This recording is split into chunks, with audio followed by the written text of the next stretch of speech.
மாதர் உலகத்தை பார்க்கும் அனைவருக்கும் எனது அன்பார்ந்த வணக்கங்கள். இன்றைக்கு இந்த வீடியோவில் நான் சிக்கன் ஜிப்லெட்ஸ் கறி செய்ய போகிறேன். அதாவது கோழியின் கல்லீரல் கறி. அதுக்காக 500 கிராம் ஜிப்லெட்ஸ் எடுத்து வச்சிருக்கிறேன். அதோட 1 டீஸ்பூன் மஞ்சள் சேர்த்து நான் 1 டேபிள் ஸ்பூன் கறி பவுடர், 1 டீஸ்பூன் உப்பு சேர்த்து நான் இவைகள் எல்லாத்தையும் நல்லா குழச்சிட்டு ஒரு அரை மணித்தியாலத்துக்கு நான் ஊற வைக்க போகிறேன். இது ஊறிக்கொண்டு இருக்கும்போது ஒரு தாச்சி சட்டிக்கு 2 டேபிள் ஸ்பூன் எண்ணெய் விட்டு அதுக்குள்ளே நான் ஒரு பெரிய வெட்டின வெங்காயத்தை போட்டு வதக்க போகிறேன்.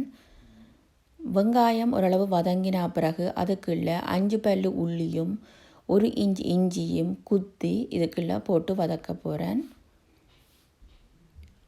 அதுக்கு பிறகு 2 நட்டி கருவேப்பமிலையை இதோட போட போகிறேன். போட்டால் பிறகு அதுக்குள்ளே ஒரு பெரிய தக்காளி பழம் வெட்டினதை போட போகிறேன்.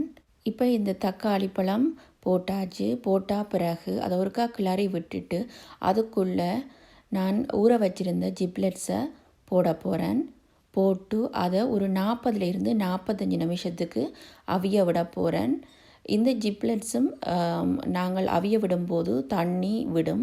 அதால் நான் இதுக்கு அரை கப் தண்ணி விட்டு அதை நான் ஒரு மூடியால் மூடி 45 நிமிஷத்துக்கு விட போகிறேன். இப்படி இதை கன நேரம் அவிய விடுறதுக்கு காரணம் இது லேசில் அவிய மாட்டுது. இனி இது 45 நிமிஷத்தால் இப்படி எடுத்து பார்த்தா இப்படி வந்திருக்கும்.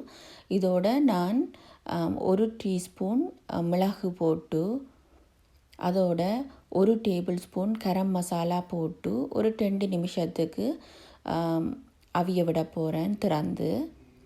அதுக்கு பிறகு நான் அரைவாசி வெட்டின எலுமிச்சம்புளியை புழிஞ்சு விட போகிறேன். எனக்கு இப்படி கறி ட்ரையாக இருக்கிறது பிடிக்கும். அதால் நான் பால் சேர்க்கையில் நீங்கள் வேணுமெண்டா தேங்காய் பால் சேர்த்துக்கொள்ளுங்க. இதோட கொத்தமல்லி சேர்த்து இந்த ருசியான இந்த கறி தயாராகிட்டுது. இந்த வீடியோ உங்களுக்கு பிடிச்சிருந்தால் லைக் பண்ணுங்க, ஷேர் பண்ணுங்க, சப்ஸ்கிரைப் பண்ணுங்க. நன்றி, வணக்கம்.